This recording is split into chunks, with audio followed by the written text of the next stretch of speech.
Vienna, December 21st, 1975. The Organization of Oil Exporting Countries, OPEC, is meeting to once again raise the price of oil. Recreated here is one of history's boldest terrorist operations. Ilich Ramirez Sanchez, alias Carlos, with his gang, quietly enter OPEC headquarters.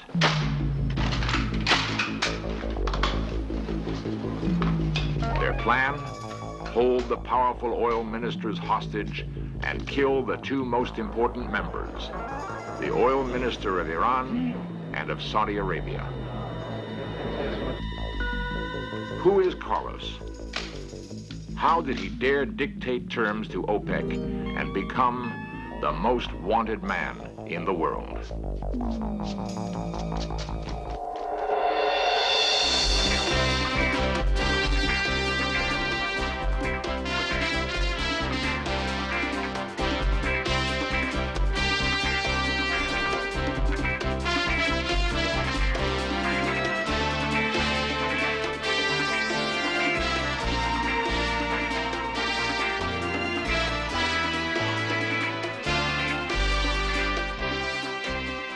This series presents information based in part on theory and conjecture. The producer's purpose is to suggest some possible explanations, but not necessarily the only ones, to the mysteries we will examine.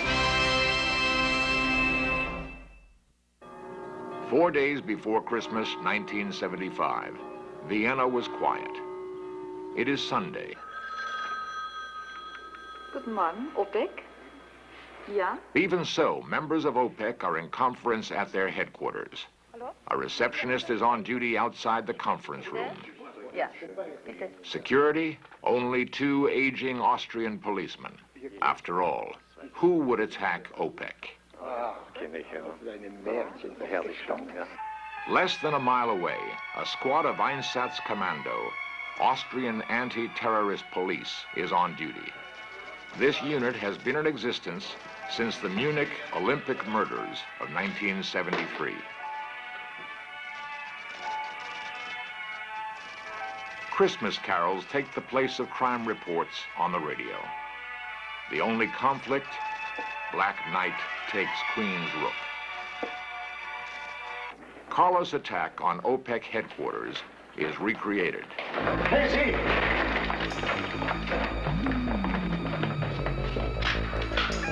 Where's the conference room?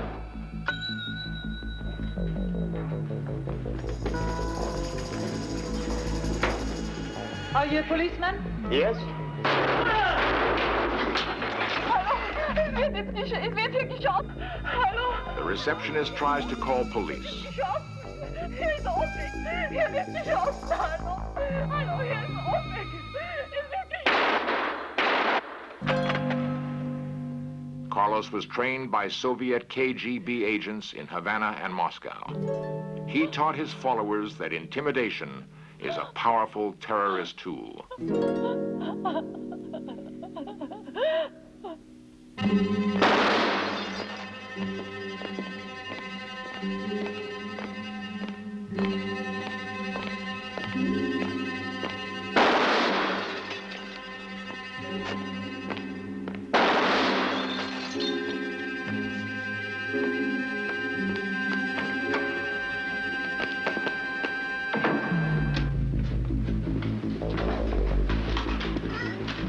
One of the oil minister's bodyguards tries to disarm a female gang member.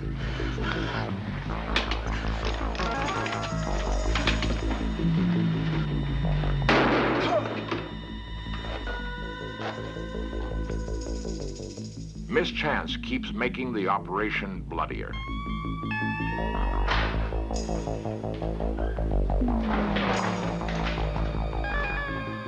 Had the OPEC official known how to work the firing mechanism of Carlos' machine gun, Carlos might now be dead.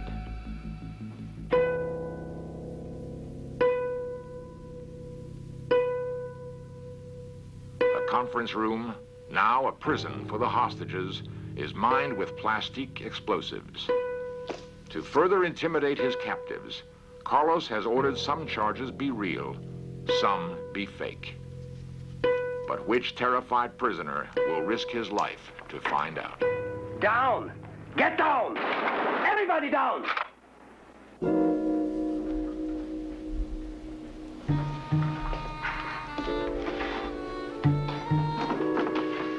In an isolated office, a security guard finds a telephone still connected and calls police. OPEC Überfall! Sie schießen mit Maschinenpistolen! Sie schießen mit Maschinenpistolen! Wie? Maschinenpistolen?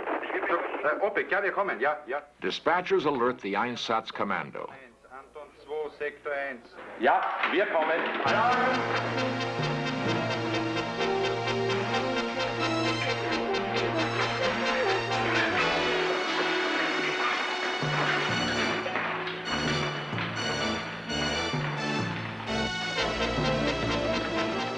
By day's end, 500 armed men would surround the OPEC headquarters.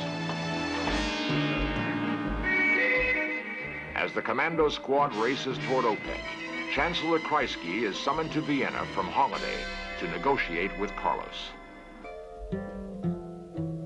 Carlos knows he's in a strong bargaining position. He holds 62 hostages at gunpoint in the conference room. But still, no one knows what Carlos wants. By now, the police are in the building. The terrorists open fire on the commandos. A 20-minute firefight ends in stalemate. The police pull back. You. Not you, the blonde. Confident now, Carlos chooses the most attractive secretary among the hostages and dictates his demands for delivery to the Chancellor of Austria. He wants a bus to transport everyone to the airport, a DC-9 jet to fly them to an unknown destination, and a pro-Palestinian statement to be read over Austrian radio every 2 hours. Negotiations now begin.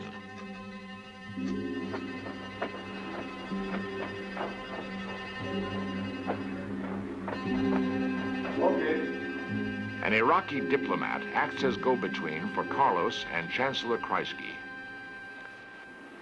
First, you agree to release all the The Austrians. go-between tells Carlos that Kreisky demands all Austrian citizens be released. Residents.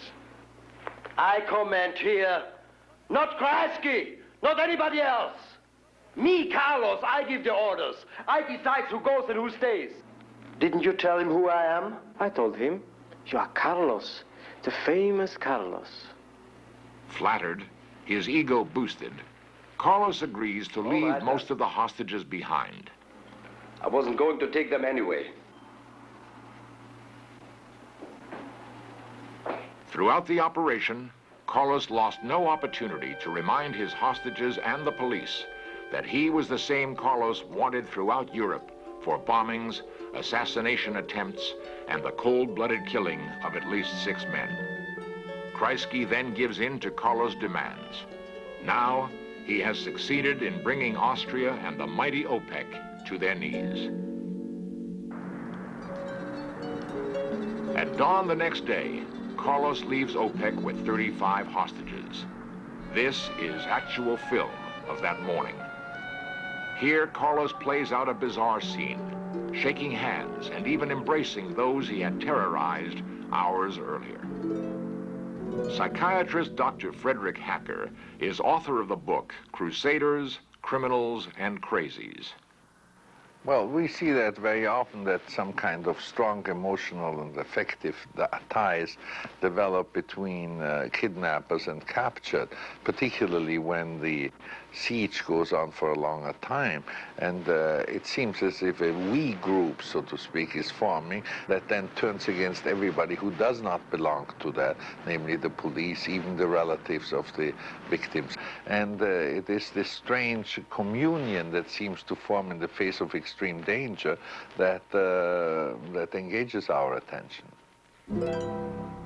Outside OPEC headquarters, the police stood aside.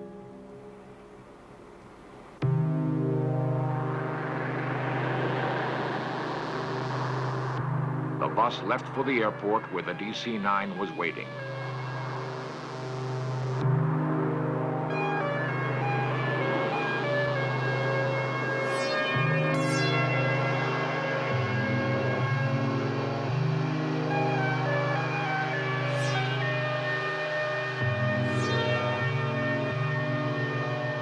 The worldwide press condemned Chancellor Kreisky as being soft on terrorism. Had Kreisky refused to yield, how many hostages would Carlos have killed? From the moment he started to deal with me, there had been already 3 killed people in the building and a lot of destruction. More proof for his will to kill hadn't been necessary for me. The Iraqi go-between in negotiations was also convinced Carlos was capable of mass murder. And as they described to me how they killed the people, they was laughing. They was very cool. In Algeria, Carlos was persuaded to ransom the oil ministers of Iran and Saudi Arabia rather than kill them. The reported price, $1 million each. Carlos became a millionaire. This infuriated his terrorist friends, who saw him now as a mercenary with few ideals that couldn't be bought. When he made up his mind not to kill them and to accept a compensation for that, he had troubles with his people. This film, taken at Algiers airport, is the clearest record of Carlos that exists. That's him breaking away, answering a call from the plane. It was Christmas Eve, 1975, the last time Carlos was photographed. Since that day, international police sources, including Israeli intelligence, say that Carlos has not retired with his money. On the contrary, it is believed that he took an active role in planning the hijacking of the Air France airliner to Entebbe, Uganda, and that he escaped death again because he was in Libya directing operations when the Israeli commandos saved the hostages. Since the OPEC operation, Interpol, studying pictures and handwriting, has linked Carlos to years of terrorist crimes in Europe. They positively identify him as Ilich Ramirez Sanchez, son of a wealthy Venezuelan lawyer. How did Ilich become Carlos, the most wanted man in the world?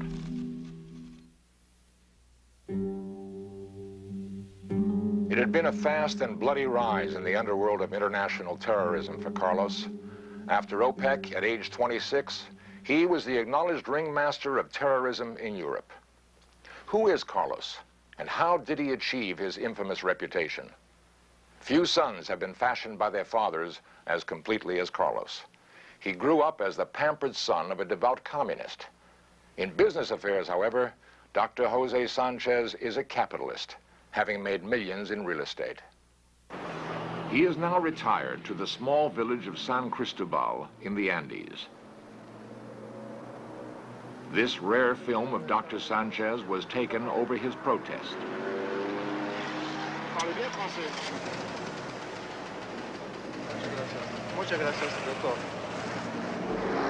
Later, despite his protest, the camera caught him again. Dr. Sanchez now describes his son as the general of world terrorism, and the father completely supports his son's methods. In 1966, Carlos moved to London and lived with his mother, who had now separated from the father. It was swinging London then, and on father's money, life was good.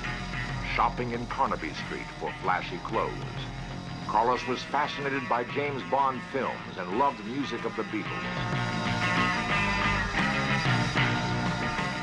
Seen here with his mother and a girlfriend, he became a popular young bachelor on the diplomatic cocktail circuit. He acquired a taste for the best Napoleon brandy and lost heavily in poker. Swinging London life stopped abruptly when father reasserted his influence. Carlos was sent to Patrice Lumumba University in Moscow.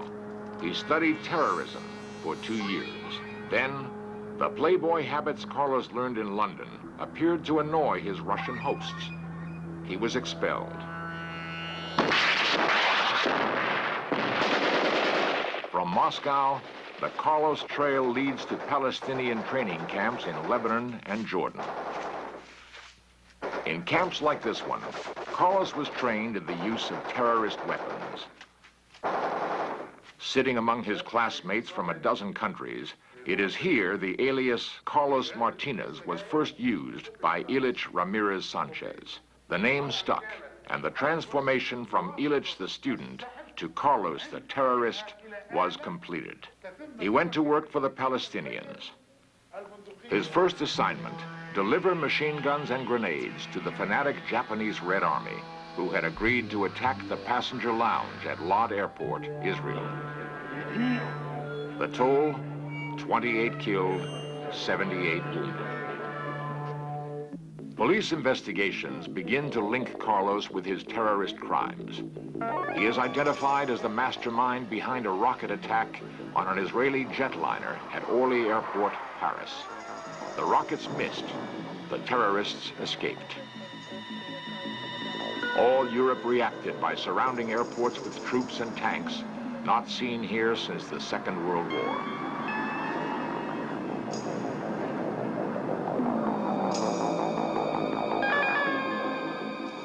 In London, as well as other European cities, Carlos juggled affairs with almost a dozen women.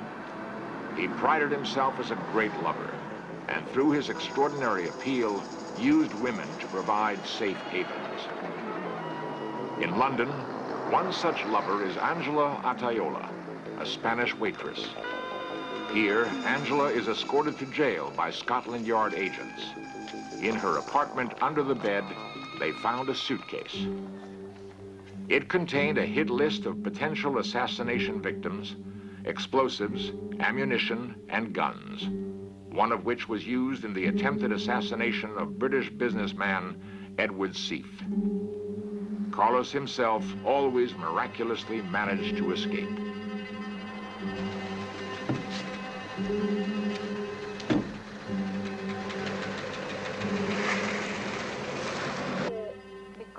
Another girlfriend was Nydia Taban. She was arrested, jailed for a year, and deported to South America. Used and discarded, women are left behind, caught in the police dragnet for Carlos. An hour's flight away, in Paris, a favorite girlfriend was Nancy Sanchez, a Venezuelan student. Carlos told Nancy he was a businessman. He spent long hours on her telephone and often went on business trips. Why would some women find a murderer like Carlos appealing? Well, I think that aside from probably being personally attractive, this kind of dangerous life has a kind of heroic attraction to a number of people. I understand movies and television shows are being made about such characters that probably use the same type of charismatic attraction that he also uses in his personal life. A friend of Nancy Sanchez and Carlos was Angela Armstrong, a British secretary. Angela remembers constant parties at Nancy's apartment at 9 Rue Toulier whenever Carlos returned from business trips. During one such party, French secret police closed in on Carlos. He killed 2 agents and a Palestinian terrorist friend whom Carlos suspected of betraying him. A massive police manhunt for Carlos is launched throughout France. Every transportation center is closely watched and guarded by police. Ironically, Carlos turns up the next day at the Paris air terminal after walking unnoticed through a cordon of police. In the terminal, he encounters Angela Armstrong. He asked me, have you heard the news? I hadn't heard anything. And then he said, well, I've killed 2 men. Dirty Arab betrayed me. I kill all those who betray me. And he went off, and Well, he's not drunk. He seems quite sane. And I thought, my God, I'm going to be killed. I thought, I know him. So I knew that I definitely could identify. Nobody else could. And I was scared. Police later said Carlos escaped by coming here to the Algerian embassy in Paris. He was given a new passport and left France by boat for Algeria. Angela was arrested and questioned for 2 weeks. She was charged with collaborating with the enemies of France. Her case is still untried, and she is under constant police surveillance. She is paying the price of knowing Carlos.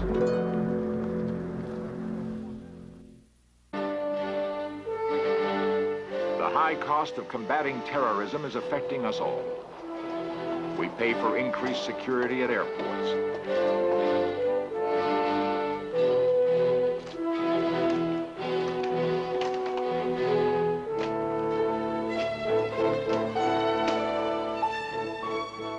And highly trained specialists like these to deal with terrorists like Carlos. In France, for example, the Groupe d'Intervention de la Gendarmerie train constantly for the day they might be called upon to combat Carlos or his terrorist friends. Anti-terrorist squads are on round-the-clock alert, not only in France, but in the United States, Britain, West Germany, and Israel as well. They are constantly spending money to develop new weapons and tactics. To a man, they believe it is not a question of whether Carlos will strike again, but when, where, and how.